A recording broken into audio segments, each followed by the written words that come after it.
And we are live. Welcome to Off Centered. We are back again, our bi-weekly show. Myself and Flipping Steve, and Neo is probably watching the Cavs on Wednesday night like usual. There it is. And it looks like the Cavs are up by 1, if I saw that right. Yeah, they had a wild game last night. Max Strus with a 60-foot game winner. Oh, was that where they were making fun of Luka, like Luka's defense or something? The whole thing with that was kind of dumb, though. It was like, look at Luka's defense. It's like, who's defending a 60-foot jump shot?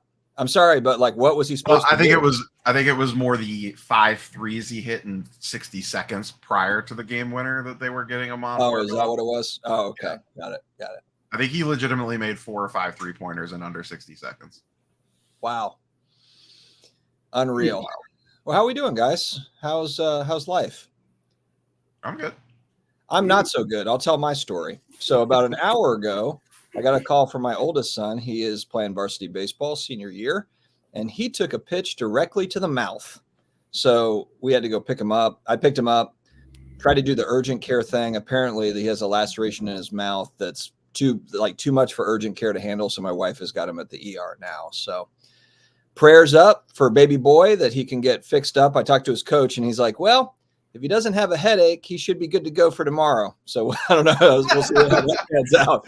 He has a game tomorrow too, but I like the attitude. He's going to get all the sympathy love from the girls, though. When his lips are like 3 times the size and he's bleeding out of his face and maybe missing a couple teeth. He already has kind of plump lips, so now it just looks weird. You know, like if he had like 0 lips, then it would be like, okay, now he looks like he's got like injections or something. But now he just looks like a circus freak. Did he try to get out of the way, or did he just straight take it? It was just dumb. So he went. It actually wasn't even in the game. It was to warm up a pitcher, and so they're off on the side to warm it up. And he didn't throw a mask on because he didn't think they were throwing for real. And the guy was throwing for real. And yeah. So anyway, so it was his own teammate that did it to him. Yes. Yeah. Oh man. Yeah. Friendly fire. They're not like chasing the same girl or anything, are they? Where this is maybe partially vindictive. You actually bring up a good point. Maybe there's more investigation that needs to be done. Yeah, but see, all the girls will be chasing him now because he's got the injury and he gets. I mean, I don't know. Maybe homecoming's coming up or something, and this guy's like, all right, I'm going to eliminate some competition here. Yeah, I don't know, but I didn't even think about that till now. I'm so innocent, naive. I completely didn't think of that. So I'm glad you guys brought it up. So anyway, he should be fine. He's just got to get stitched up, but he does look kind of scary. He looks a little Frankenstein-y right now. But before you go on your other rant that I know you're sitting on, I have to ask my annual opening question. Have you booked a room for the National yet? I guess this is aimed at Dustin, and I guess, Steve, are you going to the National yet? Well, Steve's kind of fluttering around that topic. So I know he said that he probably can't go, but then it's kind of like a maybe I can go for a few days thing. So that's kind of throwing me a little bit because then I'm like, okay, am I booking with you, Steve? And then we're going to just kind of like, figure it out. Like I book for the whole time. You stay for like 3 nights or something. Or is it you're not going to make it? There's just a lot of ups and stuff up in the air. Yeah. I mean, I know Ham was talking about doing the booking. I mean, basically, I would say if you're like wanting to book like urgent, then just book what you need, what you feel like you need to book. And then I'll just figure it out when the time comes. Cause I'm still figuring out not if I'm going to be there, but just when and how long I'm going to be there. So I'll be there, even if it's for a day. If I got to fly in the morning and fly out 24 hours later, I need to be there just for my giveaway, if anything. But, and I might not even be there the day that the giveaway winner would be there, honestly. But that's it right now. I mean, I'm shooting for the Thursday, Friday because I wasn't able to get the entire weekend off. So I'm going to go on Tuesday instead of Wednesday. So I'll be in Cleveland on Tuesday. Hopefully Tuesday and fly out Saturday morning would be ideal for me, but it may be fly in Tuesday, fly out Thursday morning. It might be fly out Friday. I don't know yet. When do you get the nod or not? I'm not sure. There's a big promotion going on at the casino tomorrow night, so my director will be there. Because typically, I don't see my director very much because I work nights and she's there during the day. So basically, she runs the casino during the day. I run it at night because I'm her when she's not there, but she's above me. You know what I mean? So it's like, but we don't cross paths that much because one of us is either there, one of us isn't. That's how the casino Right. works. But because there's a big promotion tomorrow night, a big cash giveaway, she'll be there for that. So I'm going to try to, you know. All right. Well, what do we got to send her? Do we got to? Yeah, I mean, you sound like my son. You sound like my son when I'm like, "What are your plans on Friday night?" Yeah. That's exactly what he says. You know, I wish I could give you guys a concrete answer. When I ask my teenagers, "What are your plans?" It's like, I mean, it just depends. I might forget it. All right. I'll be there on Tuesday. I'll be in Cleveland on Tuesday. When I leave, I don't know. So. All right. If you come in early, though, you could do like Rock and Roll Hall of Fame and I'll be there on Tuesday, and I'll either be, I'll either have to work Thursday night, Friday night, or Saturday night. So I'll either be flying out one of those mornings in order to get back to Delaware in time to go to work. So I think that me and Ham just need to figure it out, and then you kind of jump in where you are able to jump in. That kind of sounds like that. Yeah. What I'm hearing, that sounds like the play. Yeah. Okay. All right. Dustin, what are you hearing about ComC shipping times? I understand there's some people that have they've been talking about it. We've been talking about it on the channels. Well, I got into my comment section today, and there was somebody that was really going at. Hold on, let me see if I can present. Share. I'm in a mood tonight since my son got injured. I'm in a mood. All right, let's see. Uh-oh. Can I pull this Maybe up? This commenter is the kid that threw the pitch. Yeah, this is probably the damn kid. All right, no, you know what? It's the kid's dad. It definitely is. Is this your YouTube channel? Yeah, so this is on my video today. We're going full SCV here. We just need the bathrobes. He's got comments pulled up. You just need a whiteboard, and we're good to go. Why don't you keep it real and make a video about how your blah, blah, blah sponsor ComC is taking months to ship out to their customers and pissing customers off? Bet you won't do that. LOLs. They came out with a service status report that is helpful, but I guess you missed that. Also, it's only the economy shipping that is delayed.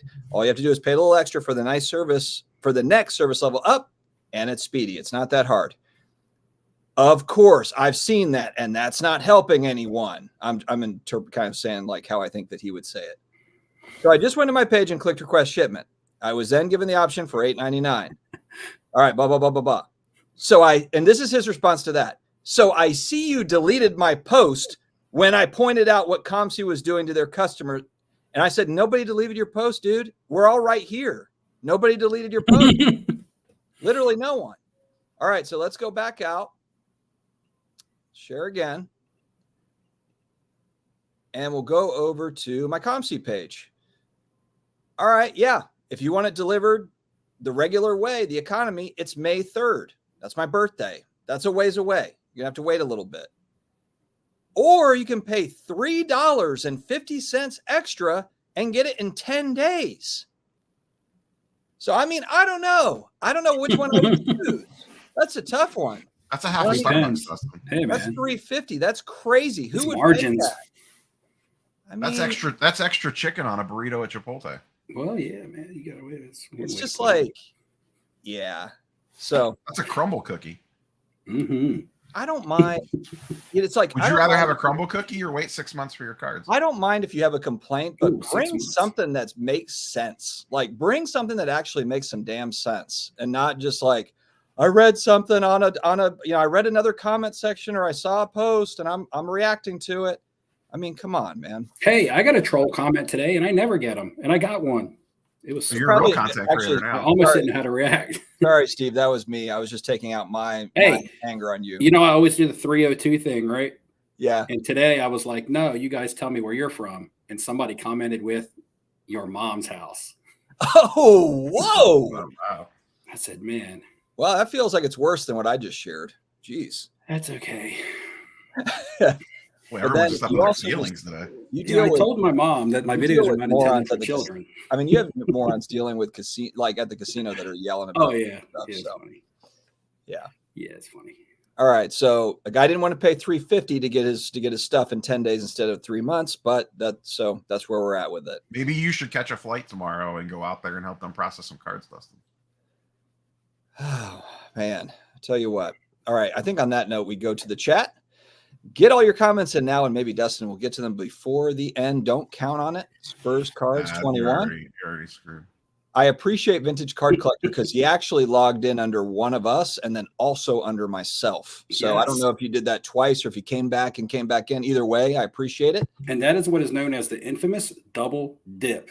Double dip. Which was in one of my videos. Dustin, is the reason you haven't done a video about the Topps 101 thing is because you're in Ruben's pocket since you flew to New York to go to a Topps Rip night? Oh, yeah. What happened with that? I wasn't going to say anything, but I mean, I'm just calling it how I see it. You know, I'm out here. I'm out here in the mean streets covering. Yeah, how did you get there? You're out there with Tom Brady in New York City hanging out. So yeah, I got a little. I got a tip. I got a tip. And actually, we both got a tip, but you just couldn't make it. Yeah, but I couldn't. I'm ribbing Dustin. I was invited to the same event, but I couldn't. Yeah. We got and no offense to the person that asked us, but we got about a 24-hour notice on. Can you be in New York City in a day?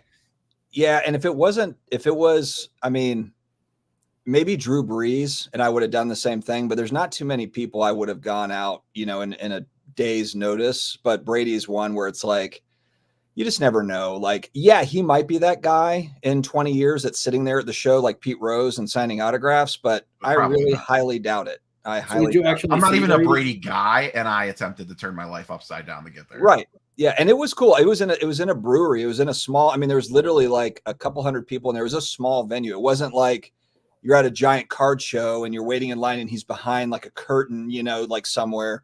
It was really cool. It was worth it. I wish that he had done kind of so they kind of psyched you out a little bit because they had a queue where it shows like where you would take like one-on-one pictures, you know, as you walk in. It was all set up, and they did have a couple people that did do that, but Tom Brady did not stay for that. And so he kind of did like his bit, and then he left right after, unfortunately. Still cool to be, you know.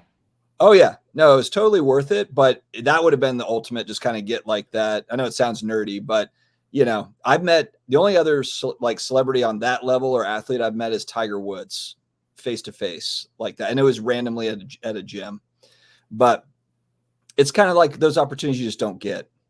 I think the biggest, mine would probably be Emmitt Smith, and it was at the National in the elevator. Erica and I shared an elevator ride with Emmitt Smith at like 3 a.m. at the AC National. That's cool. I mean, he's the all-time leading rusher, and no one will ever break that record. You know, so. I mean, we were cool about it. I didn't even ask for a photo or anything. Like, we clearly knew who he was, obviously. It was just me, Erica, and him in the room you're in the elevator for like a 5-floor ride.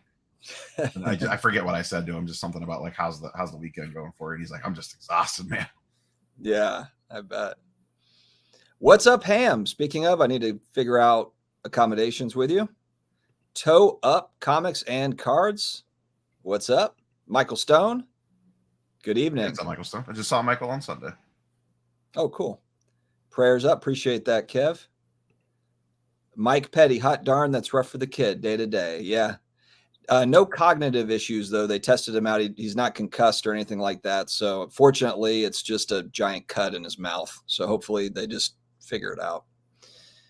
Yeah, this is actually probably a true statement. If it was the 80s, he would have stayed in the game. You're probably right. He hit it. He hit a single. He hit a nice single to center. So he actually, I mean, he did some good stuff before he got nailed, and at least it's early in the season and not like end of year playoff time. Angelina Jolie lives. Yeah, exactly.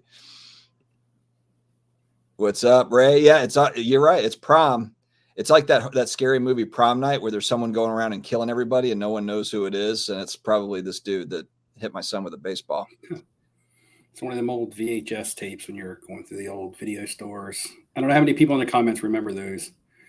Just walls of VHS tapes, and you're looking, oh, I hope it's in. Oh, I got to reserve it for next week. Is Daisy making a cameo tonight, Steve? I don't see her. She must be knocked out downstairs somewhere. She had a long day. We went to the beach and stuff, and she likes to run on the sand. It was awesome. There was not a single person on the beach but me, my wife, and the dog. How long until Daisy either gets her own Instagram page or YouTube channel? Yeah, I don't know. Like, she's more popular than me. Like, I think I'm getting more popular on three of us combined. Yeah, I'm getting more subscribe. You know, I put out the whole thing about, hey guys, I might come out with some trading cards. And it's like, yeah, well, as long as there's a Daisy card in there, I'm interested.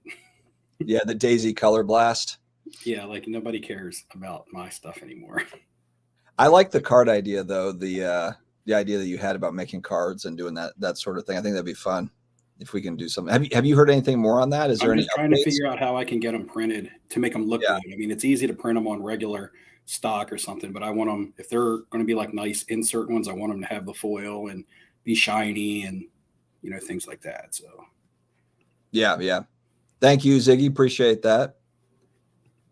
All right. Ham's been looking, probably going to be in a hotel. Yeah, I'm fine with that. And maybe it's just, No Airbnbs. Can't find any. Maybe it's just 2 doubles and you and Steve can bunk up one night or something. there is no Airbnbs because there was quite a few when I was looking around before, unless they got booked or something. Is this going to be one of those where like we're all rushing, but this is going to be the year where it actually slows down?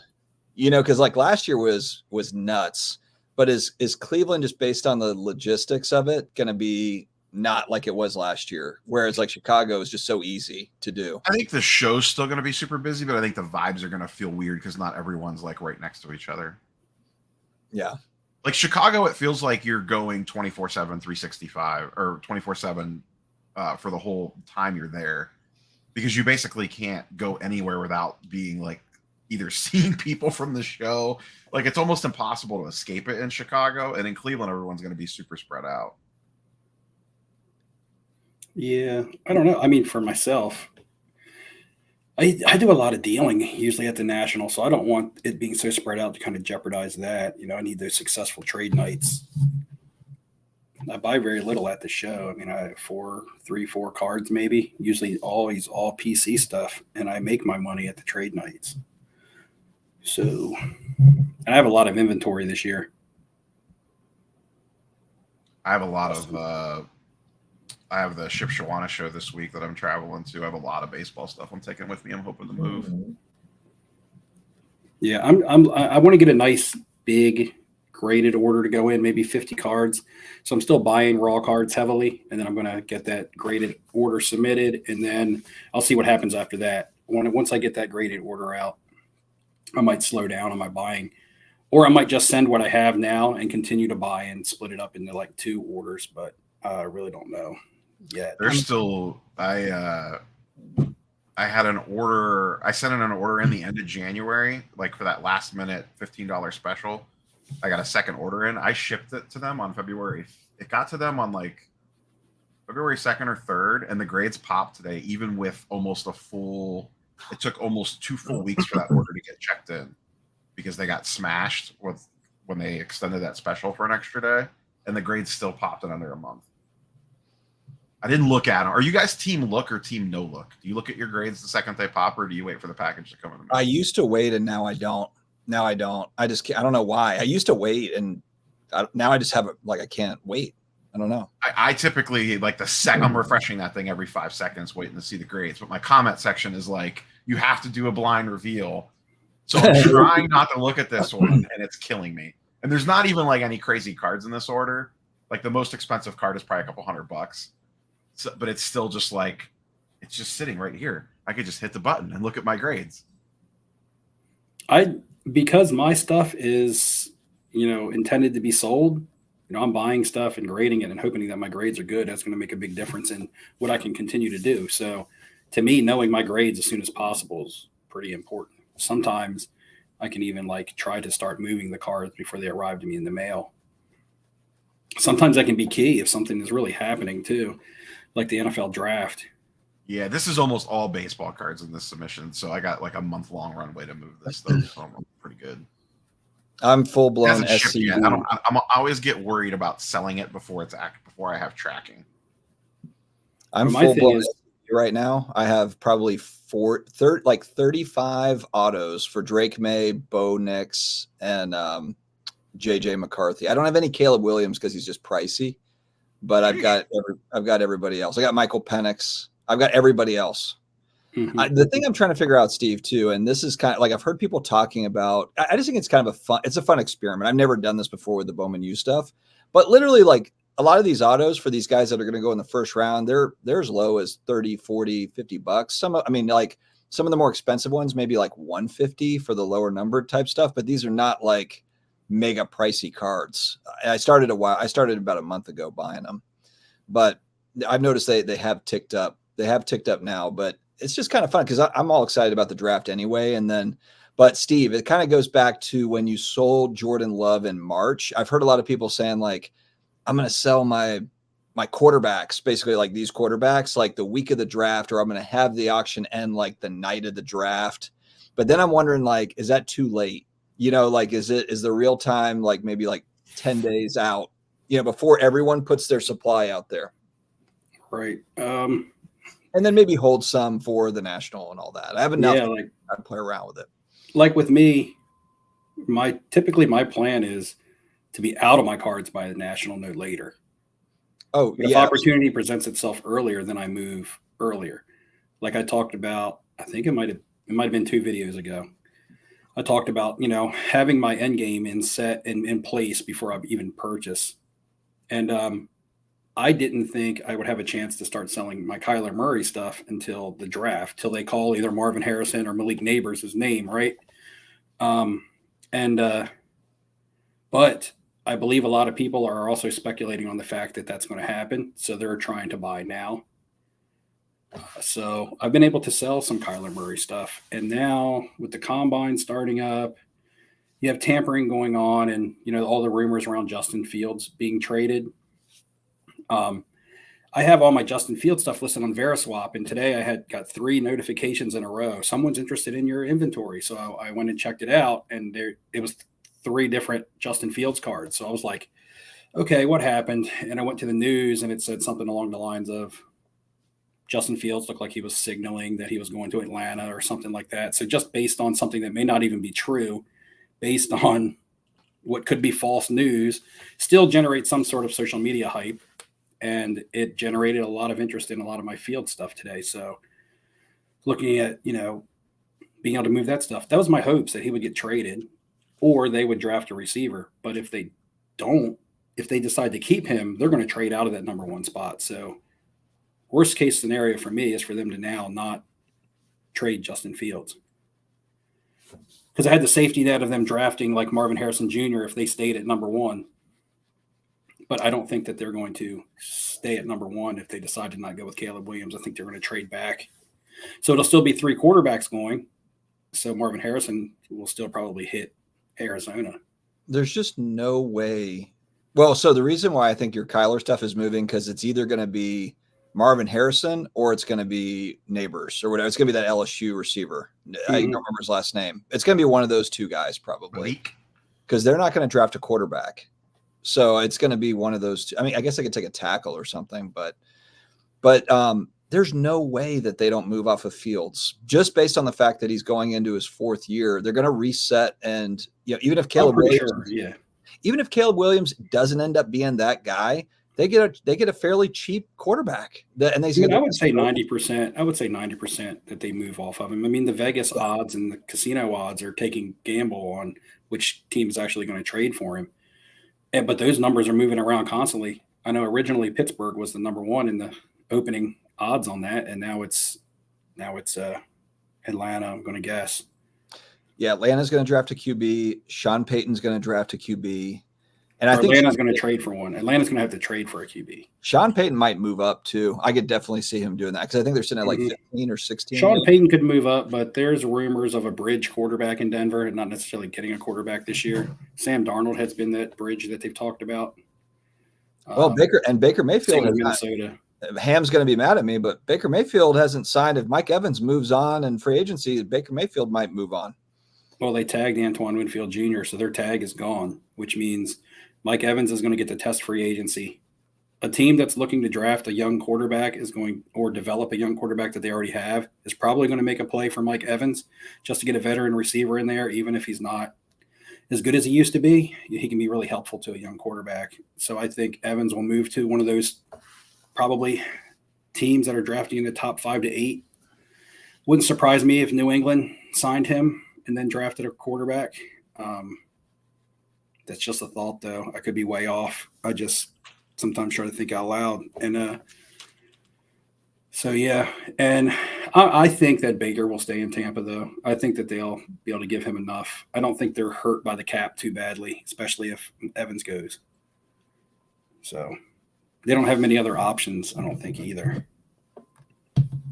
Yeah, who's the other guy? Oh yeah, well Fields will be another guy. I just don't know if Sean Payton will want Justin Fields, but I mean maybe Fields has got to go somewhere, but I guess he doesn't necessarily have to start somewhere. It'll either be Atlanta or the Raiders might sneak in there. That's all I can think of. I think Pittsburgh is out, and I think Pittsburgh could be a landing spot for Darnold, and not maybe as a starter. Maybe to come in there and back up Kenny Pickett and then give him one last shot. But at least they have a good veteran backup, kind of like the Niners did with Purdy.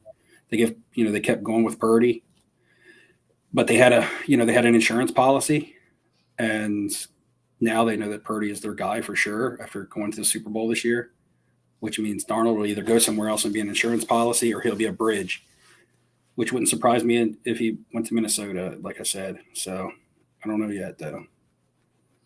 I see a lot of crypto talk in the chat. I think that's probably my best performing thing, like over the last 6 months, is crypto. My crypto portfolio is back from the dead.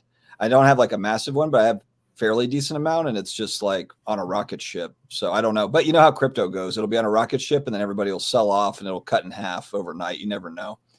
Low roller scratcher when I think this is meant to be, when will sports cards go up again, like 2021? Do we have to wait another 20 years? Probably, maybe 30 years. No, but when's the next pandemic? You know what, though? I've been thinking too, and granted, I might be a little late for this Bowman U stuff, and it might be just a fluke because Panini and Fanatics they're kind of splitting hairs on, like exclusive autographs, and it's screwing up products. So it opens the door for the Bowman U college stuff to where there wasn't the same opportunities in 2021 for the college stuff. But I'm kind of wondering though, like for some of the new products, and also, I mean, what was the one? I think that you talked about this, Neo. Isn't the female basketball players like the best performing card over the last Caitlin Clark? Caitlin Clark. So that's like it's like the one.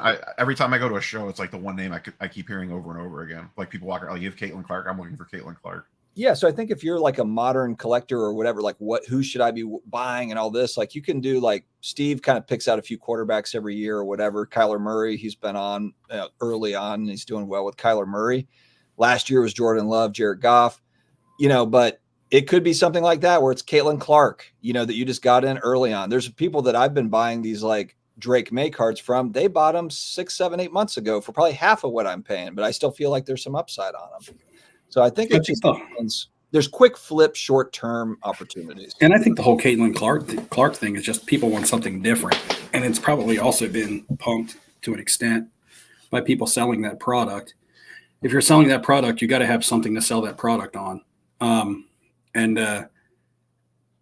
I just think it's wanting something different. Like when I relate it to people wanting to buy pop culture cards, people are just sometimes tired of hearing and seeing the same names. So having something come along that's refreshing kind of becomes like the flavor of the month or whatever. That's kind of where I think we are with Caitlin Clark. I mean, I think she's a great basketball player for the WNBA, but we've been through we've been through this. I've heard she's transcendent. We've been through this with Panini dropping, but when Panini dropped Prism back in 1920, whenever that was, and Sabrina was in that. And, it was the same thing. Everybody went through the Sabrina phase. They wanted something to buy, so that was different. And they were going after the Prism WNBA stuff. But it didn't have any sustained longevity. I mean, we're only a couple years away. And Sabrina's the one in the 3-point contest with Steph, and she's not even the one that is drawing the money. And the league itself, I mean, is barely staying together. So, quick face update. We've got a bunch of shots, a dental block, they're irrigating, and now stitches are going in. So we got some progress. Nothing about this whole process sounds like it's going to be fun. for him. All he's worried about are what are the girls going to think? What are the females going to think? I'm like, dude, you need to be focused on baseball and school for the last couple of months of your and eating applesauce for the next 6 weeks. Yeah, I mean, and coach expects you to be back tomorrow, so you need to be focused on that. Appreciate it. Baller MJ23. What's up, Baller? Orlando, what's going on? Yeah, the quarterback challenge on that little Hawaiian island I'm from in the 80s, someone would sign her. Oh, yeah, that's cool. 10x the hobby. Everything's 10x. 10. How can we 10x? Tom Brady took a selfie with a small crowd. I was in that crowd. Are you in the selfie? I didn't look. I circled it on my IG. I'm like back there with like my camera up, and then I circled my face. It's there. Is this like you being in the background of the hobby documentary? Yeah, exactly. I'm in all the things. You just have to look hard enough. You're like the Where's Waldo. You should get a Where's Waldo shirt. Well, no, I added, so on that picture I put like a whole story about how Tom invited me up there, and I put like the Friends theme song on that post. It's on IG. Fire sale on the Impel Marvel cards in PSA 10. Why so cheap? Because they're fairly abundant. They're starting to get more abundant in 10s. I still want those, the 90 Impels. I've got Sabretooth, but I would like to eventually have more of those in 10s. I think they're cool. Yeah, I would love to put a set of that together at some point in time. Some of the low pop stuff's still super expensive. Mark, like it's kind of like the old PSA set registry stuff. There's like certain characters that nobody cares about, but they're like, for whatever reason, super hard to gem, and like they sell Deathlock. It'll be like Deathlock. I think High Evolutionary at one point. I used to pay really close attention to this. I think it was High Evolutionary was like the hardest card to gem out of the set, or something. I like. I remember everyone that I ever opened was like the Ghost Rider awesome. Is rookies. The Ghost Riders are rookie. That's cool. You know, Guardians of the Galaxy rookie. But that's because in the early '90s they revamped his comic book. He wasn't really a rookie then. Yeah. He just got that redo in the 90s comics. I've got that over here too. That comic, that Guardians of the Galaxy was in that. It said rookies on theirs also. Yeah. Yeah. Which one of these guys is Mike O? Steve probably looks closest to Mike O. Do I? I don't know. I know Mike O. We chat. I like Mike, but yeah, I like Mike too. Hey, Steve, how come you never mentioned that you were in the movie? We got Mike McCarthy. That's kind of looks like Mike McCarthy. Yeah, Neo looks like Mike McCarthy. Looks like Mike McCarthy. If he had a Dallas jacket on. Put on a cap and a Dallas jacket and a headset. I used to have a gaming headset. I don't have one anymore.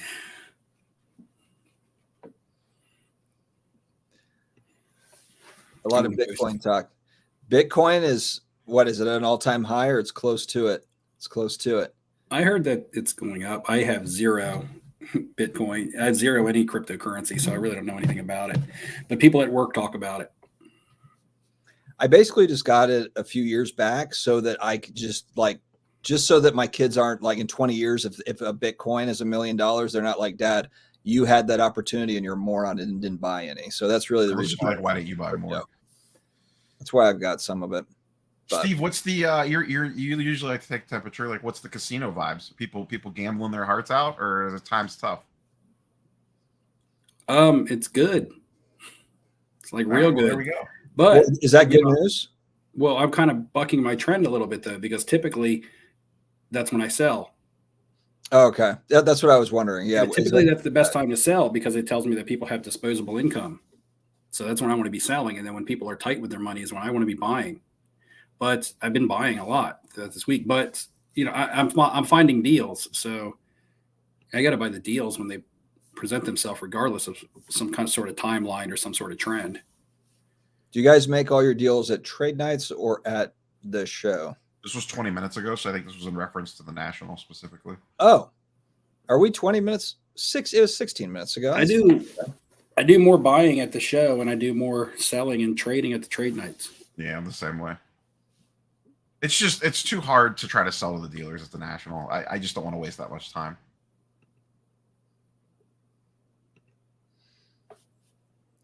What happened to the Sasha guy that did all the big dollar deals? Everyone thought he was a card genius. He had his YouTube show and seemed like he has disappeared. I think he's just disappeared doing like YouTube stuff. Yeah, I'm pretty sure he still sells a shit ton of cards. He just took it behind closed doors.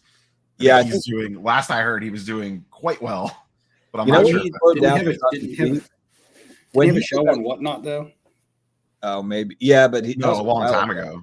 Yeah, Okay. a long time Well, ago. he did that one deal at the airport with like MK cards where people pushed back on him and didn't like it, and Mhm. ever since I think that was like kind of the beginning of the end. I think I saw him at Culture Collision.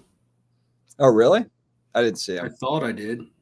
Yeah, he's still. I'm pretty sure he's still. He's around. still active. He just doesn't put it on social media anymore because when you put yourself on social media, you become vulnerable, and then people want to attack you. So he's just like, the hell with that. I'm still going to go flip cards and make my money. And you know what? People don't need to see it. Talk about your mom and stuff, right, Steve? Yeah, right. Yeah, I'm pretty sure he still sets up at shows and stuff. He's just not a content creator anymore. It's not all fun and games being in front of the camera. Tell him, Dustin. And there's a lot of comment sections, and there's a lot of people, and there's a lot of people that were content creators that are still in the cards and really have either quit content or shortened it a lot. And I did do a video weeks ago when I was bird watching, and I was talking about how it's become harder to flip. So you have to exert more of your energy into bringing in inventory and moving your inventory and things like that. It's not as easy. So when your main focus is trying to buy and sell cards, you have to put something on the back burner when it becomes more work for you to do it. And for a lot of people, that was content. Yeah. Just like me last year, just buying a new house and moving into a new home. I was still doing cards, but I wasn't doing a lot of videos because I had to prioritize my time to do other things. Oh yeah, I know we make it look super easy, but this is actually at least a little bit of work. And I'm strictly a part-time with my cards. Like, when it starts to feel like a job is when I really slow down on it because I have my main focuses in my life. I talk about that in a video that's supposed to come out. What did I tell you guys? Friday, but I might push that video back. I'm probably going to have videos ready to go, but I'm probably going to push them all back just because I feel like I'm putting out too many videos and I'm oversaturating, and it just starts to become redundant at some point. It's never redundant, Steve. Neo and I will tell you that. You just keep going. Yeah, just keep hitting record. Never. Dustin, I have a question for you. The Rip Night thing. So was that just like was it basically like a trade night, or like were people people bring their cases and we're trading, or was it more I'm just there to kind of hang out and maybe rip some packs? Yeah, so there was a card shop in Connecticut. I'm drawing a blank. It's in the video. Skybox or something, wasn't it? Skybox. So Skybox essentially did it in conjunction with Fanatics or with Topps. And so they're in Connecticut. They basically did a pop-up card shop where they had their glass and everything. They brought product and they brought some singles and stuff too. It was in a brewery at Met Stadium. It was really cool. Small venue, but it was kind of intimate venue. But then my assumption here, and I do not know kind of the logistical part, but they were handing out packs, boxes. So my assumption is that Topps gave them product to be able to just kind of give out to young people. There was a huge emphasis on young people. That, when Tom Brady came out, there's a bunch of dorks like me that were like trying to get closer and shake his hand and, hey man. And it was kind of more of like I'll trade cards with you. And then it was kind of like, no, dude, get back, let the young people up to the front. And so there was a heavy focus on, letting the trading cards, opening packs and doing that stuff with young people. But that's what I said in my video. I'm like, hey guys, I understand that next generation, but the guys and gals that are handing these kids money to buy the stuff, that's us. We're the ones with all the nostalgia and the money. So, I mean, I'm not saying that we should have been able to, go play a round of golf with Tom Brady, but I mean, you can't, you also have to tie in the people that are really the big spenders right now in the market. And that's us. We're the ones that are driving the ship. My son is into it, my youngest, because I'm into it. Otherwise he didn't come to me with ooh, I found some cards that I like. He likes it because I'm into it. So yeah, it was interesting how it was set up. I just don't know the logistics though. I don't know kind of if they were just supplying the people hey, Tom Brady's going to be at this thing, bring all your stuff, or if they also supplied product to be able to give away and that sort of thing. But it was they had little contests and giveaways that they were doing. They had kind of chase cards, oh, if you have this chase card, then you can get this other card, so there was kind of like everyone's ripping packs. Like a carnival, like a card carnival. Kind Scavenger hunt. Scavenger hunt type thing. Yeah, absolutely. And there was adults too that bounties, basically.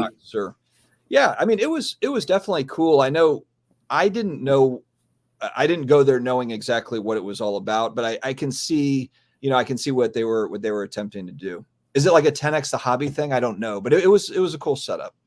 So, like, obviously, assuming you don't have to like hop on the plane, but let's say there was one in like your local store in Raleigh or something, would you go to another one? Yeah, I think though that if I would take my son to it, and maybe that's the point. Maybe that's kind of what they're after. Is like you should have brought him. Then you could have got me to meet Tom Brady. Well, that's what other guys did. I mean, I saw it was like, oh, you got to trade a card, or you got, whatever, and they just sent their kid up there, basically to do it. I was like, that's interesting, but yeah, no, there was a heavy focus on, on the young people, but that makes sense because that's kind of the vibe of it, though. It wasn't like 40-year-old guys there to trade cards, and like it wasn't like a card show like we would go to. It was definitely more, geared towards youth. That makes sense. Ed Lang has a question at 9:37. That's actually like a card related type, pretty decent question. All right, 9:37. After the draft, weapons. All right, I'll keep that in mind. 9:37. Sorry if I'm skipping you. I'll see if I can come back to. All right, who was it? Ed Lang. Does the liquidity of a card have any bearing on the potential investment of a card, i.e. 2000 Bowman Chrome Brady?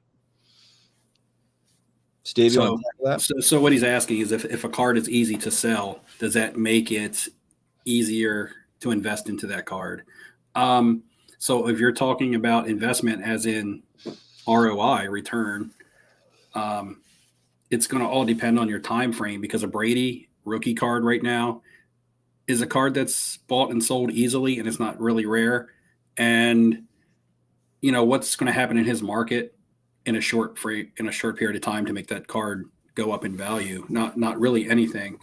So is it good to be into cards like that? Because if you need to sell them on an emergency, say for instance, you tie up your funds into a card, you want that card to be able to be something that you can move quickly to anyone to get your money back out of it in case of an emergency. Now, if it's something that you can afford to have tied up and you don't really need to get out of it in an emergency, then you might want to go with something a little more rare. And I'm not going to tell you any player or anything like that, but cards that can be bought and sold every single day on eBay are not necessarily going to be the types of cards that are really going to charge up in value quickly. Blue chip vintage cards, they don't go up in value quickly either. They tend to just kind of appreciate over time, 5% a year, 8% a year, depending on the card, kind of like a savings bond. So if you're looking at something slow, a slow gradual rise in a card, that would be, that would be a thought. But, I would look at a 81 Topps Joe Montana, and I would look at the trends of that card. Now you're going to have an anomaly in there of the pandemic era and the card boom that we just went through. You're going to have that anomaly and those spikes in there, but look at that card realistically. What has that card in, say, a PSA 9, which is like 2,000 in the pops? You're going to be able to get a realistic value on that card as opposed to a PSA 8, which is flooded, and a PSA 10, which is non-existent or existent, but is like hen's teeth, right? So look at a card like the Montana 81 Topps and a PSA 9, and just kind of look at how the values have either gradually gone up over time. Again, you're going to have to cut out a section of the hobby that probably boosted that card up to a new floor. Okay, lots of stuff has established new floors, but since those new floors have established and we've come back to earth, where is a Montana 81 Topps now sitting on a yearly basis? Is it a $1,600 card that became a $1,750 card and then became a $1,900 card and is now sitting at like $2,000 over the last couple of years of gradual increase? Because that's what you're going to look at with a Brady, because there's nothing, and don't say the Hall of Fame, there's really nothing that can give that card a big shot in the arm left. There's nothing left for him to do. In fact, there could be people who are panicking right now and being like, oh my God, I'm invested in the GOAT. And Patrick Mahomes just won his third Super Bowl. Is this going to hurt my Tom Brady cards? Now, a lot of people might say that's nonsense. there's no way Mahomes wins 3 more or anything like that. But there is going to be people out there that do have that little bit of doubt of what happens when if Tom Brady is ever, not referred to as the GOAT. So again, I would say high liquidity is always a great thing to have. But if you're looking for something that's going to go up in value quicker as opposed to slower, typically high liquidity cards don't, because high liquidity means it's something that's bought and sold every day, and there's not a lot of rarity to it. And there's not a lot of rarity for that card in particular. Right. And I mean, I just did a trade because there's a card that I have and I valued at a certain amount. I want to move the card, but I realize that finding the specific buyer to get the kind of value that I want for that card is going to be a little bit more difficult than if I had high liquidity. So I just traded a card into multiple cards that I know pretty much what their cash value is. I can pretty much, without a shadow of a doubt, tell you I can put this card on eBay and this is what I'm going to get. So I traded that card into that amount worth of cash value of high liquidity. So no, I don't instantly get my money, but I traded that card away and I got like 3 cards that I know will move quickly and will give me the same cash in return that I would have gotten if I was able to finally find the right buyer for that card. If that makes any kind of sense. Again, that's also taking a more rare card, high-end card, trading down into high liquidity because you can't find somebody to give the cash for it but they'll give you a card for it. And then you can use those cards in essence as cash because they have high liquidity. And this is going to be stuff that you can go on 130point.com and be like, oh yeah, there was 10 sales of this card this week. I know what it's going to sell for within a ballpark, usually within a $50 ballpark. That's kind of where the Brady chromes sit, unless you're really, really, really high end grades, your PSA 10s or your refractors. But an 8 in that chrome is like a Luka Doncic silver. What's going to move the needle on it? So that's just my thought there. And I took up a lot of time, but I don't know if you guys have any thoughts on that either. I'm interested in Luka cards again, all of a sudden, even though, like you said, it's not like he's winning a title this year, but I would like to. I've noticed his prices, especially since you had bought. Yeah, that's a nice one. Yeah, I got one. I know you had recently bought one. I started looking at prices. I'm like, man, prices are just down on this. Like nobody cares about basketball. If you can find a good auction on a silver, they're like $1,000 now. Yeah, they're about $1,000, a little bit more maybe, but like I would go and get a nice numbered one, like for the same price, because at the end of the day, you can always trade. I have my blue one, which is a $900 card, and I have it on Veriswap, and people offer me the Prism Silver for it in a PSA 10 every day. They offer it to me every day, even when the Lucas are going for like 11 to 1,200 in the silver, because some days are bigger than others on those. They're always messing me. I'll give you the silver straight up for that, because they want the blue, but they don't want to go buy one for $900. They would rather just trade their silver for it. Right. But the problem is finding one for $900. Well, I mean, there's been one sitting on eBay, buy it now for a long time for like $9.99. So I mean, if you really want the card, I don't think $99 is going to make or break you, or shoot the person an offer. You know what I mean? They might come lower than at $9.99. So, but that's it. I mean, you got to join the Luka Blue squad, Dustin. We all got our Luka Blues. And I'm not a big Luka fan, but I just thought it was time to get a Luka card. I looked at that card in Chicago 2 Nationals ago. So that's how many years ago it was. But I looked at that. Well, the first Chicago National, I looked at one, and stuff was really through the roof then. But I just remember that card in a BGS 9.5 was the only way I was ever going to be able to like really pull the trigger on one. And at the time, it was over 2,000. It was like 2,400 or something. And I was like, a BGS 9.5 is 2,400. And now we're talking about 2 to 3 years later in a PSA 10, which is a better grade, I'm able to get that card for under 1,000. So again, that's just the market as a whole, and also Luka's market. Nobody's immune. Rising tide raises all ships, but sinking brings them all down as well. I'll show you the Luka Blue that's on my watch list. This bad boy. True blue. This is the one that I want. Yeah. True blue, baby, I love you. It's just so, and it's probably, I could probably get it for, it's probably a $5,000 card, because I don't necessarily even care. Like, I don't need a 10 or a 9.5. I just like to have a copy of it. But for $5,000, you can just buy so much stuff. Like, it's Did just. you used to have that on your wall? I still do. Oh, you still do? Okay. Yeah. Yeah. So it's almost like it's fate. It's destiny. But I don't want to pay that. I don't want to pay that. Yeah. That's the one. What's the actual market on it, though? Yeah, I mean, I think it's a $5,000 card, realistically. Okay. See, that's that's probably the best rookie outside. I mean, that's the true blue, but that's the true blue. But there's nice other blues out there. I mean, like an optic blue, like a select blue. I just feel like when I look for bang for the buck, man, I'm just trying to be like.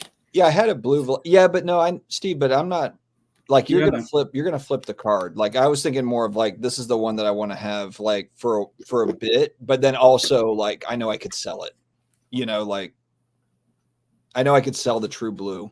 So a PSA 9 sold February 1st for $5,200. Oh, wow, you missed out, Dustin. Someone got to buy it now on February 9th for $3,900 in a BGS 9. That's the one. There you go.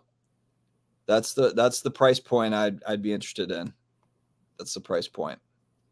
It's just so much money though for an active player. It's so much, man. You could buy like a Wicked comic or a Wicked vintage card, or I mean that's my issue is like $38.99. That's tough. I almost would have been that. Yeah, I mean that's the lowest it's probably ever been since like 2018 or something. 2019. Buy Willie Mays for that much. That's what I mean. Like, that's the hard part of spending that kind of money on an active player. But it is one of the better cards for that active player, I would say. But you wouldn't rather have 5 select blues or like whatever the optic is in that equivalent, a couple? I had a blue velocity, but yeah, maybe like a true octave blue or something. Yeah, I mean, that would be cool. That's kind of like it just gives you options. That's kind of like what I did with Chimera, where like the black finite 1 of 1 is up for sale, but then the gold came up for $500. It's like for it'd be cool to have the black finite 1 of 1, but for $500 to get a true gold rookie, like, yeah, I'll just take that. So that Luka blue is numbered out of 199. Okay? Yeah. Yes. How many do you think are on the PSA and BGS pop report combined? Well, I'm guessing the reason you're asking is because there's more than 199. Just guess. What do you think? Actually, I don't think there's going to be more, but I think it's going to be like because remember, all the product hasn't been open yet, so you assume. Yeah, I'm going to say 160 total. All right, Steve, what do you think? The card's numbered out of 199. How many are on PSA and BGS's pop report combined? This is funny because I just did the research for the Select Blue. Remember, and I added up the SGC, Beckett, and PSA total. I didn't even include SGC. I'm just looking at PSA and Beckett. Well, SGC was only 5 for the Select. It was very little. No one's going to grade a high-end card with SGC. Don't you dare. Don't you dare. So it's out of 199. I'm going to say, man, yeah, it's going to be a high number. I wouldn't be surprised if it's over, but I'll go with 180. 240. No. 240. So it's been snapped in resubmissions. Oh, well, I mean, and it makes sense, but I'm going to look it up on Universal Search to see if there's any more somewhere else. And how many of the, I bet it was Coleman cards too. I bet Coleman probably sent like 50 of them.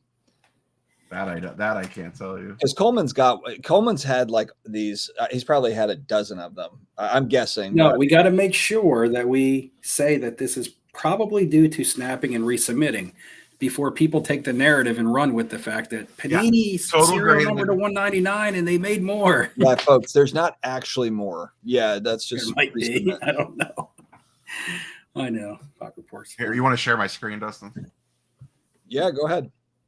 You have to give permission. Oh, what do I do? Present? Down at the bottom, there should be something that says like allow.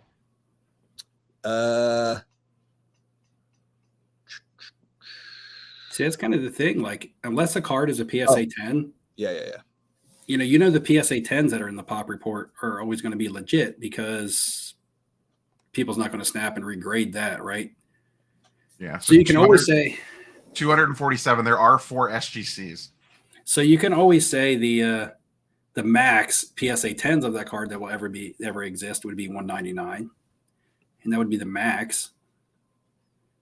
But you can't ever say the max graded would be 199. So you assume, well, I don't know. You can't even assume the BGS number because people will crack out a BGS 9.5 to try to get a PSA 10. Oh yeah. Well, I mean that's even more commonplace than cracking a 9, right? Yeah. 67 and 67 men. I mean, there's, what is that, 130 just 9s between the 3 companies is wild. But that number is that high. That tells you how many people have cracked multiple 9s over and over and over again to try to bump it. So that card has no BGS 10s, no pristines. No.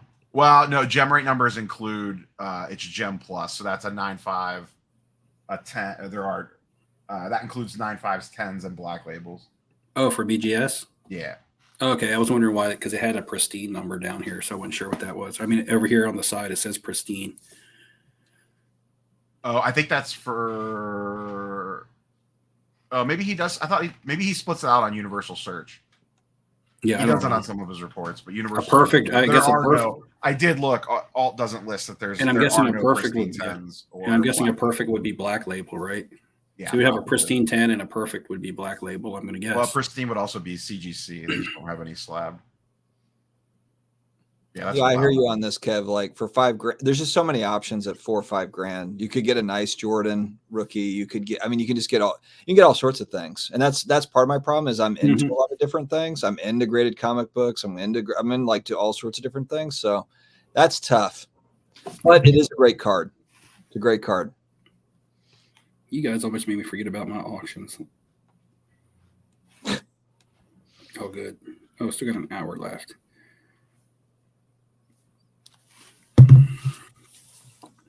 All right. PSA come out with 11. Weapons Luca. Oh, Neo, you're pissed at Topps. We didn't talk about that. We joked about it because you're dodging it because you're in Ruben's pocket now. You were raging about them earlier in your video. I'm just saying, I made a video on Monday calling out that maybe this is a problem, and then the next morning they announced a statement saying, hey, we have a problem. Yeah, I know you definitely called that. I think part of it was I had other things I wanted to make videos about, but then also like everyone and their mom was talking about it on social media. So then it was kind of like I could that's ever stopped you. Yeah, I know, but there's so many things like that though, and I was busy with other stuff. I could have wrapped it into something else. Maybe I'll do that. I'll wrap it into something else. Well, see, I'm sure you've been in this position too, but it's like, if you don't make, even though you probably have nothing, like no crazy hot take to really add to it. You're just kind of like, I don't want to say making the video for making the video, but if you don't make it, you know, you're going to get comments saying, well, that's why you never covered the Topps era because you're Team Fanatics. Right. So you almost have to make it to prevent the comment. And that may or may not be true. Yeah, no, I'm kidding. I'm kidding. I don't know. Ruben's private plane drop you off, and yeah, I did meet a couple of their guys, but the thing is, though, it's like talking to eBay. It's like, ooh, I have a contact at eBay. Yeah, well, it's like there's like 500 contacts at eBay. You know, it's like, yeah, I don't have anything working with them like that. So I don't even know if I would want to, frankly, because it's just going to be, I mean, like this, it's kind of like what you had said. There's going to be that sort of stuff. It's going to happen. I mean, it's going to happen all the time. I'm getting called out for stupid, like ComC shipping when all you have to do is just go to their website and see that you pay $3 to get it in 10 days. Come on, man. Stop covering up for ComC. We had this talk before we started. Heaven forbid it be Fanatics and they have like see-through MLB jerseys. Is that why you don't have the ComC logo on the corner of the live tonight? I just noticed that too. I was like, oh, damn. Well, and technically it's not like a ComC sponsored bid. I just kind of throw it up there just for the heck, but it's not like ComC like cares either way. Well, we're bought and paid for by big ComC. Yeah. People, you know, if there was one, if I was to ever start reaching out for a sponsor or two, I'd probably start with ComC just because I use them. Well, wait, we got to talk about corporate Steve. You're throwing out Veriswap codes and videos now. When did you go big? Everybody, When did you join everybody, hold on. So if you're accusing me, then you're accusing everybody in the chat. So everybody in the chat, Neo is saying that you're guilty of being sponsored by Veriswap because everybody gets a free referral code. People said I was sponsored by StarStock. You see, he's trying to take down the people's champ. He's trying to take down the people with me. No, you're corporate now. You joined Vince and Shane. Steve, I can't wait for you to turn heel. It's going to happen. It's going to happen. We need to see corporate Steve when you go to work, when you're in your suit and tie, all walking into the thing. I don't think I'm a face or a heel. I think I'm just kind of like, what's the vibe for the day? Big Veriswap's got you on the payroll now. Dude, you're a daily content creator now. You're one of us. I'm every other day. Yeah, you post more than one video a week. You got promo codes. That's it. Every other day. One of us. That's like I went so long without even knowing I had that promo code. Somebody messaged me on Instagram and asked me if I had one, and I was like, no, I don't. I'm not affiliated with them. And they were like, I think everybody has one. And I went to my personal settings, and it was, you just have one. If you give it to your friend and they sign up, you each get like $15 trade credit. No, that's it. I think it's kind of like the StarStock used to be. Sports card swag. I do agree with you. I know. I get it. It's just kind of a weird. Honestly, I think part of the Luka thing too is just pandemic era. There was so much excitement. Luka was one of the guys. Luka was kind of like Mahomes. Like when I got back in, yes, I bought like Mitchell Robinson and all that stuff because you could buy and sell Mitchell Robinson, believe it or not. But Luka and Patrick Mahomes kind of skyrocketed at the same time. It was that fall of 2019 is when they really kind of started to move. And so Luka is kind of, and that was a card that was way like never on the radar. So there's kind of a weird, it's like the girlfriend from college that you like had the crush on, but you never took that shot. You know, I mean, that's kind of what the blue Luka card is for me. But you're right though. She could turn out to be a total dud and not win any titles and you're right. I totally get that take. So fair enough. Steve, what's up, Kenny G? I just shouting out Kenny G so he knows that we're live and this isn't pre-recorded. Your next video, you got to come out dressed like 80s Hulk Hogan, and then by the end of it, you got to go all NWO. Yeah, come out with the blonde, and then by the end, well, I have the scruff coming in already. But I don't know. The files are in the computer. All right, boys, what do we move? Do we have any good? That's a Zoolander reference, isn't it? There's a lot of action going on here. The files are in the computer is a Zoolander reference. Yeah. When they're trying to actually get the files out of the computer by breaking it. Yes. Busting it open. Michael Stone asks, have you been to the new venue for the Canton show, Steve? He's talking to Splenda. Oh, Steve Splenda. Excuse me. Steve Splenda. I don't think the real Steve in the chat, not me. I don't think flipping Steve's line in for my local Canton show. Lewis throws out a hypothetical. So there's a quarterback that people are sleeping on. I got sent in the offer, but the autograph is smeared in a PSA 9. What are your thoughts, opinions? Does this devalue the card in your opinion?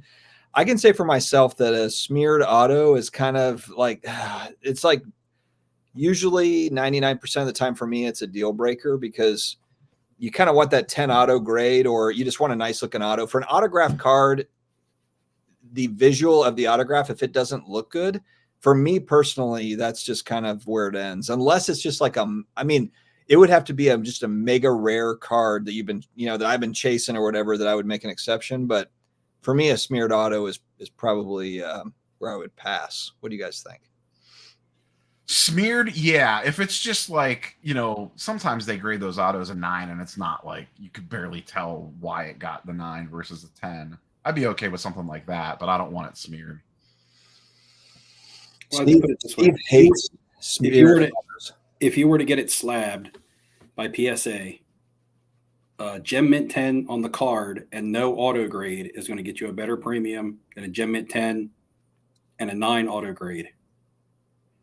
So if you think about it along those terms, if you're getting the autograph graded, anything lower than a 10 is going to hurt the value on it, unless it's somebody that doesn't have a lot of autographs out there. And sometimes you just got to take what you can get. And ask yourself, what makes this card valuable? So if you're buying a Contenders football ticket, what makes Contenders tickets valuable? The autograph that's on the card, because Contenders also makes parallels and things like that that are low numbered and don't have autographs, but people don't care. People buy cards like that for the auto. They buy Prism and for the color and the numbering. So ask yourself that question as well. What holds the value on this card? Is it that it's a low number and it's a Prism color and the autograph is a little sketchy? Or is it a Contenders ticket where the premium comes from the autograph because people could care less about Contenders if it's not signed? And then you'll be able to answer that question, because I don't know what the card is or who the player is or anything like that. So ask yourself those questions. What is the meat and potatoes of the card when it comes to value? And, if you sent it in, would they stick it on with a 9? Would you rather just send it in and have it graded without an auto grade on it? Trader I Grits. know. Go ahead. Sorry, Dustin. No, go ahead, Rob. I had that Moss Rice Contenders. I'm not Contenders. The Stadium Club co-signers dual auto, and part of the reason why I moved off that was because the autos looked like they were starting to fade a little bit on it. It was that old school black pen. Mm-hmm. It wasn't bad, but you could just kind of tell I'll never be able to display this card regularly. Like, I gotta baby this because I don't want it to get any worse. Yeah, you just SlabMag it. Anyway, promo code sports. Only I had a promo code for that. Sports Card Dad. Hey, tomorrow night, big SlabMag thing coming up on IG. Make sure you're watching, everybody. Trader Grifts. These are the consequences when you have a new product. Hobby boxes are $1,000 each. You have people that can't afford new clothes or clean clothes. They can't afford deodorant. They're not going to brush their teeth because they've spent all their money on new product. So there you go. We need a video about people needing to shower, wear clean clothes. This was Simon comes in hot. Simon 466 Cards, great YouTube channel. Wasn't Steve Steele's turn when he said he had a great pizza spot he could show you guys? Whoa!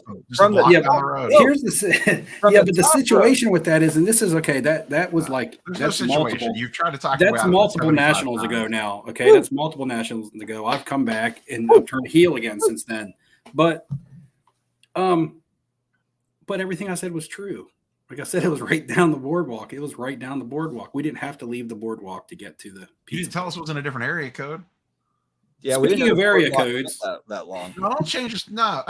Speaking of area codes, what's the more crazier national story? Walking 8 miles for pizza or going to dinner for 6 hours? I'm still bent about that dinner. I don't know.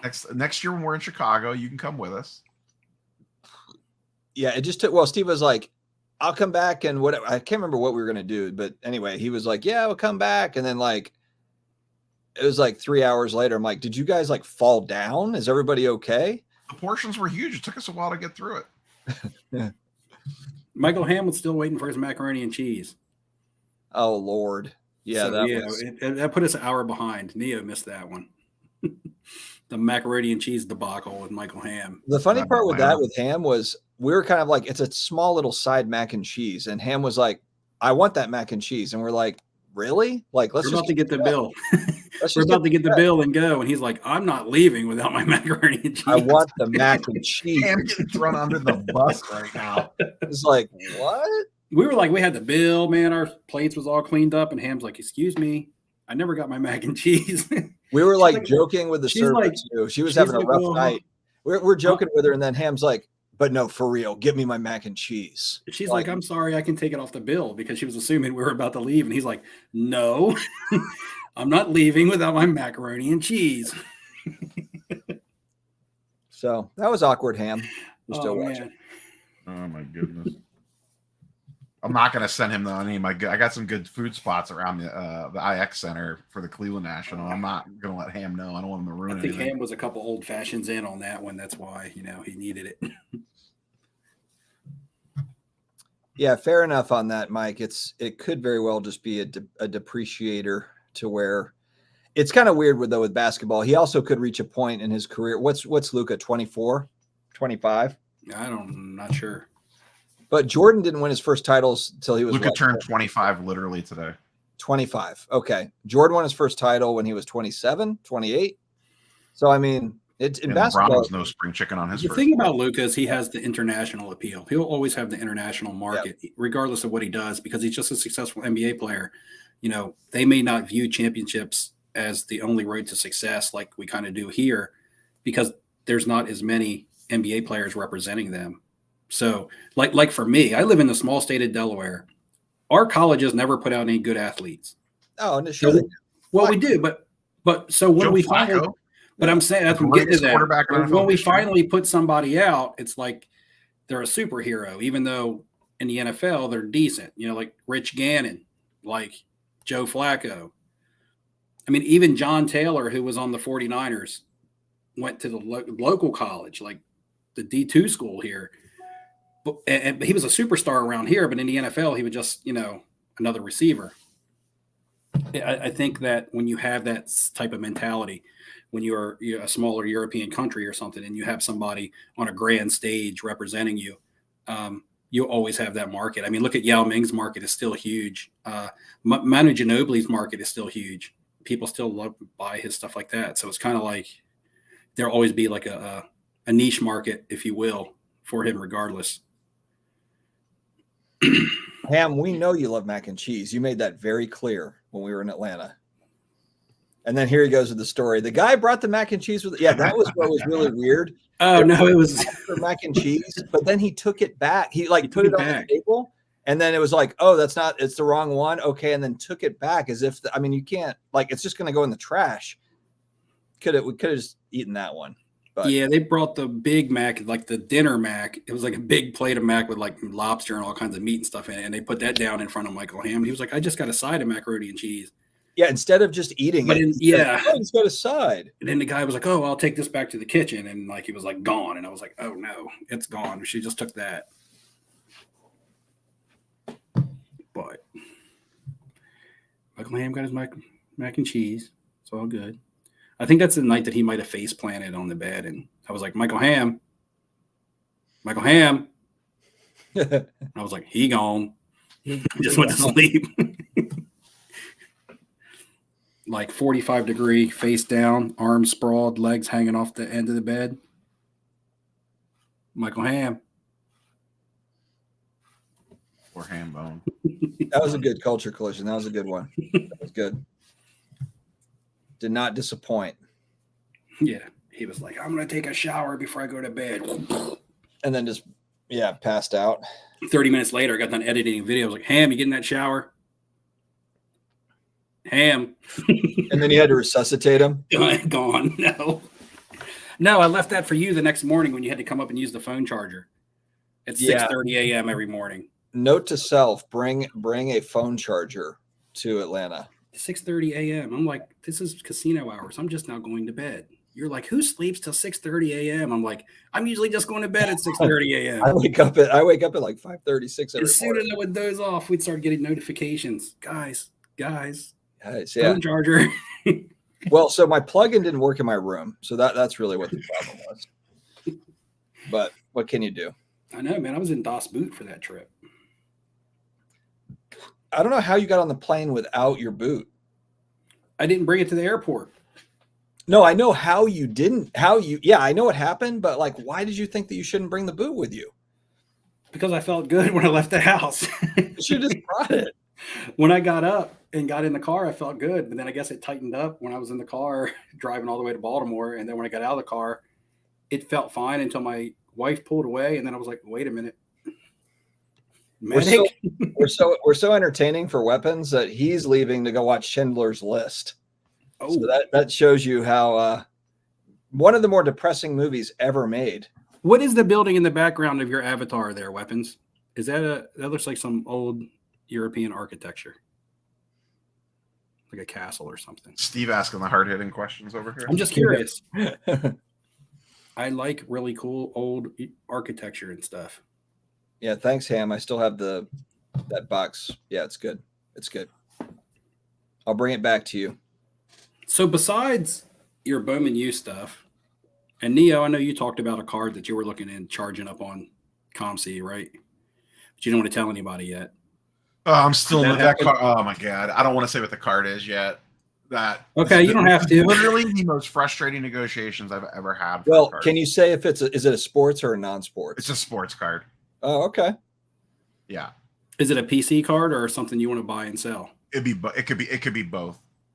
Well, that's tricky Okay, because so that's like it eliminates Manny Ramirez. yeah. So I was gonna say it's not an Indian No, sport. it's a legit, not like it's not like a niche player like that. But we were going back and forth on price. Then they were non-responsive. Then they raised the price on me. One of those. It happened to me. I saw an offer on my slabs that was like too good to be true. It was like a Brady. It was like a Brady numbered out of 15 PSA 10 parallel card, and they had like $50 on it. And I was like, oh man, I'm gonna get that. And I was like, I'm gonna shoot them an offer of 40. And I shot them an offer of 40, and they declined. And I went to look for the card, and they had marked the price up like triple. I was like, shit. At this point, it's almost just Trying to be cheap. I lost it. The point of it, because we're $300 apart, and it's a pretty expensive card. So in the grand scheme of things, it's like actually not that big of a price.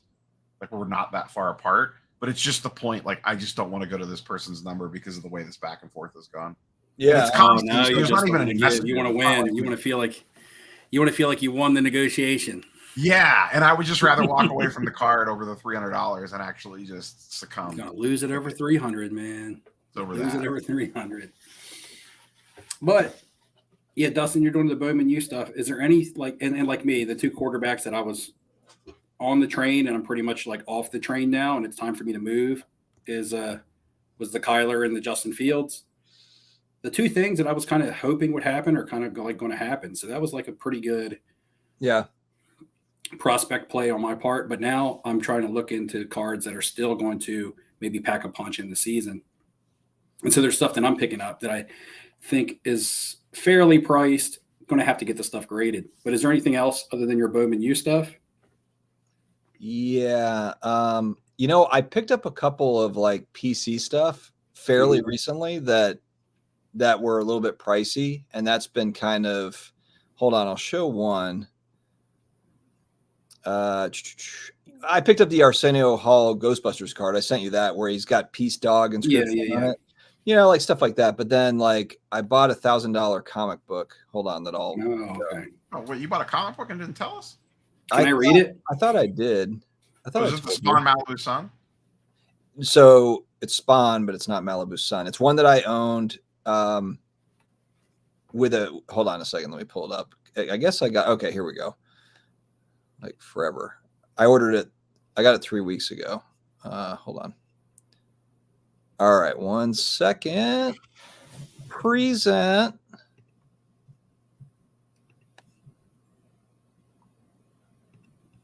All right, can you see it? No, well, this is a big picture of your avatar. All right, there we go. More Spawn? Yeah, so this is the black and white version from 97, #1, where they made like quite a few, like not even close to what they had made originally, going back to 92. So this is kind of like a limited release. And then I've been wanting the yellow signature. I had a red one going back to 2020, and I bought it and sold it when comic books went up. And so then prices like came back down on this. But there's like another buy it now for a 9.4 sign like this for like $1,300 right now. So this was like a price point that I got it for $920 or something, $930, something like that. So looks good. The SIG matches the label. I'm having to hold off on the PC stuff just because I can't really. I mean, I could just go all the money that I'm spending on cards that I hope to resell. I could just go spend on PC stuff, but that would just kind of be against what I do. So. Yeah, the Kevin Costner Crash Davis Bull Durham card came up for auction the other night, and I just did not push too far on it. It ended up going for like $995. It goes for like $1,000. This was a raw copy. The autograph, there was one little streak in the pen. It wasn't smeared or anything. It just where the pen had streaked a little bit. But those come up so few and far between that I don't really think it matters. The surprising thing is that card's not serial numbered on the back like the Tim Robbins is.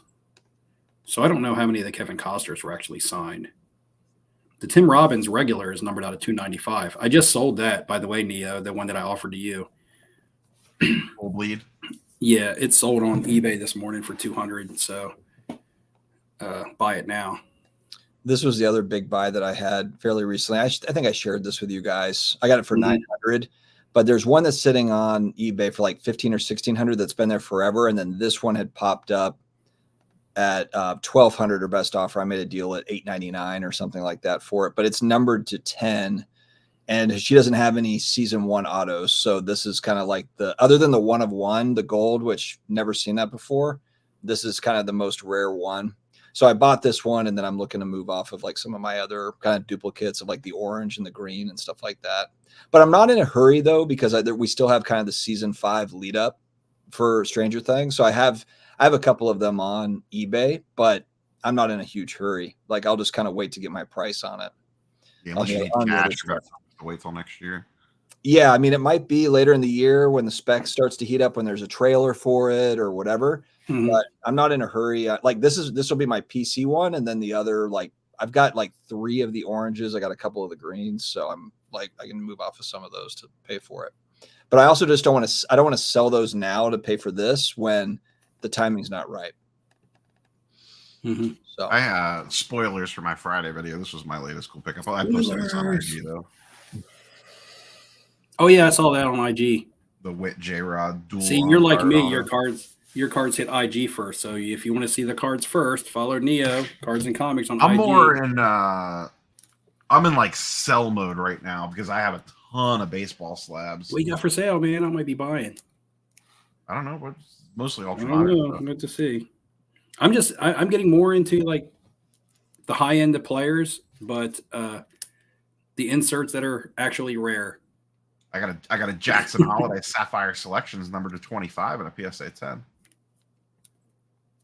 Yeah, wasn't that your spec move, Neo? Is you did some baseball stuff that you graded out, then you're going to sell? Yeah, I got it all in my case to take with me to ships this weekend. Yeah. So if it doesn't move there, then I'll probably end up going to what you calls it, Chantilly. I was gonna go. I'm pissed. I haven't talked about this yet. So the Topps conference is in Atlanta at the end of April, but it's not open to the public this year. What's that? The Topps Industry Summit. Oh, okay. Oh yeah, wonder why they. Well, last year it was. This year it's shops only, and they're like super strict on it. I tried to like backdoor my way in, and they were like, "Nah." Well, what did you just reach? Who'd you reach out to? Like a Topps dealer, like a Topps direct person? Just people. I'm not gonna just throw names out, but yeah, I mean, I pinged around. Well, you don't have to throw names out. But... Yeah, no, they were just basically like, no, we're not. Basically, I asked if there was going to be media passes available, and was basically told no. And I don't want to go. I could probably get a pass under a shop, but I don't want to put a shop in that position. That's like not fair to them. Yeah, make it awkward. Well, I don't want to like tweet something or make a video about something, and then they get. It's like, how did this dude get a pass? Yeah, basically. Though, granted, like what 4 of the biggest shop owners are like content creators, like so. Well, think about this is the play. This is the NFL play of the year for NFL cards. Think about it. Just brainstorm a little bit. What would be something that could be desirable that's not very expensive? Travis Kelce pink parallels. What? Travis Kelce cards, pink parallel versions though. You know how they make a rainbow, Prism, Select, they make all different colors of parallels. Pink or purple. Oh, is that like a Taylor Swift thing? Is it? Well, it's kind of Taylor Swift related, but his fan base is going to grow because of the Taylor Swift thing. Right?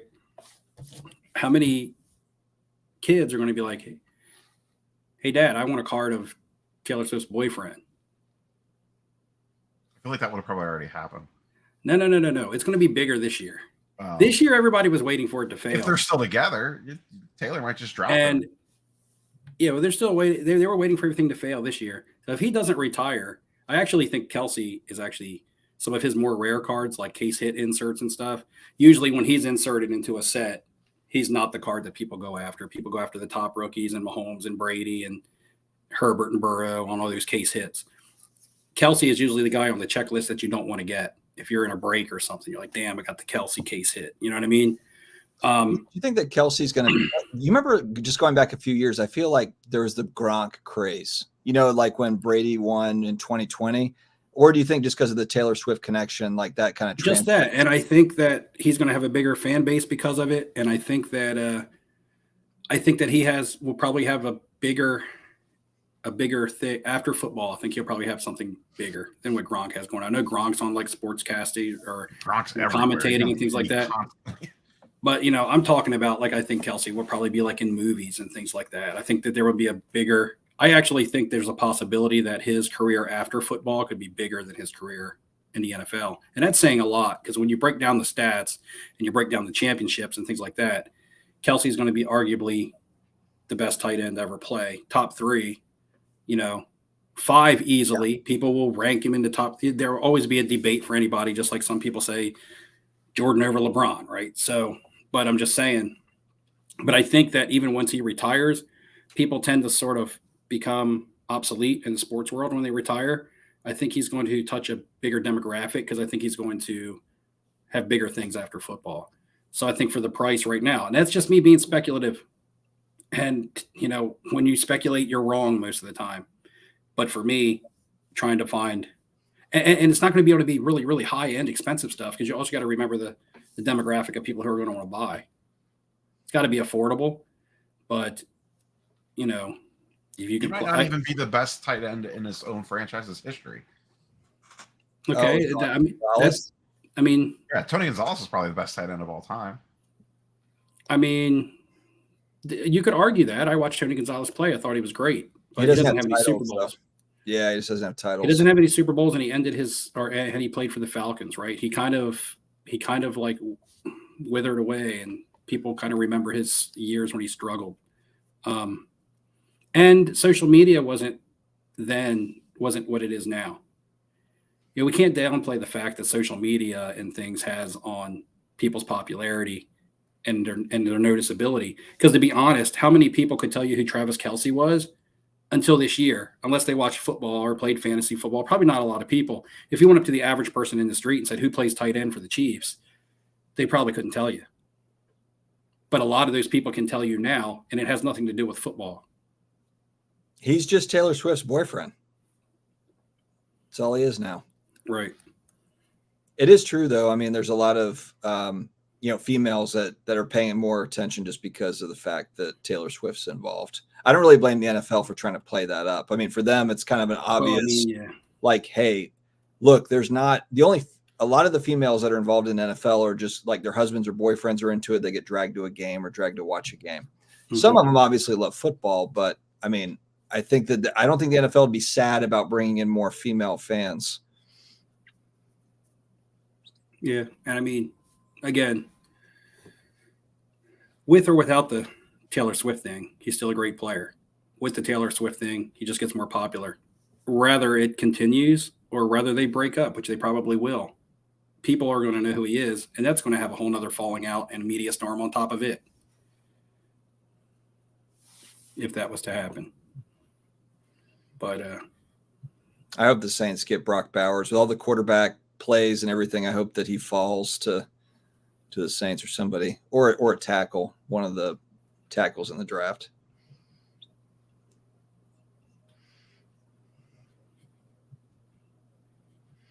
All right, boys, we are right at the 90-minute mark. My Frankenstein son is back from the hospital, so I should probably go and see how he's doing. Poor kid. Go get the scoop on if this was girl related or not. Coach is probably like, "We'll see you tomorrow, buddy." He's back now. Yeah, he's back.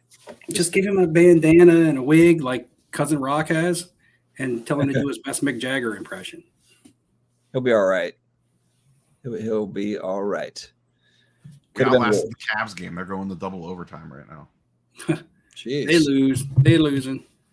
Or rather, the Cavs outlasted us, I should say. I said that backwards. How do they have any energy left after if they won? Was it last night they won by? Yeah, it's a back-to-back, and they're in Chicago. They were home last night. Jeez. Oh, damn. I missed the auction because of you guys. We have to schedule the live stream now around Steve's auction. Yeah, sorry, Steve. Sorry we ruined your latest flip. I don't know if I wanted to pay that price for it anyway, so I was just trying to get in there cheap. Appreciate that, Mike Petty. Yeah, he'll be fine. It's just a flesh wound. He'll be fine. It's a flesh wound. It's merely a flesh wound. All right, guys, I'm going to wrap it. We will be back in 2 weeks, middle of March. Man, time flies already. Maybe we'll have national accommodations locked down by then. We'll see. I kind of feel like that's going to happen like the week prior or something like that. When we getting details on the giveaway, Steve? Details on the giveaway? Yeah, like when are you going to start the process? Is starting the process? Well, I've been doing videos every other day. That's process started. You hear that, folks? If you want to win a trip, you better start watching them videos and taking notes. Well, thank God Steve said, Yeah, well, don't do the whole well, he doesn't have to make hey, I did a video 2 years ago and what was I wearing? He can actually, he's got enough videos. You better know the recipe to what's in Daisy's They're going to be easy. Food. You better know. Stuff. It's stuff that I've been pounding home. It'll be like, what color are Daisy's eyes? No, it'll be, what's my dog's name? No, it won't. What's my area code? I've been pounding it into your head for the last 6 months. No way. I don't believe that at all. How many sweet potatoes go in Daisy's dog food? Where do I buy my eggs? Yeah. How many eggs? How do I cook the egg in Daisy's dog food? Guys, the answer was scrambled eggs. It's so obvious. How do you must have been paying attention? How do I cook the eggs in her dog food? Remove it from the heat, and the heat from the food will cook the egg. Don't be giving stuff away now. My Lord. All right, guys. Baller MJ actually wants the dog food recipe. I think that's a good Watch today's video. You did cook it. You're about to be cooking with Steve pretty quick here. All right, give it to him. I'm cutting it, Steve. You can keep talking, but I'm going to cut it. You can cut it. Cut it. All right. See you guys. Circumcise it.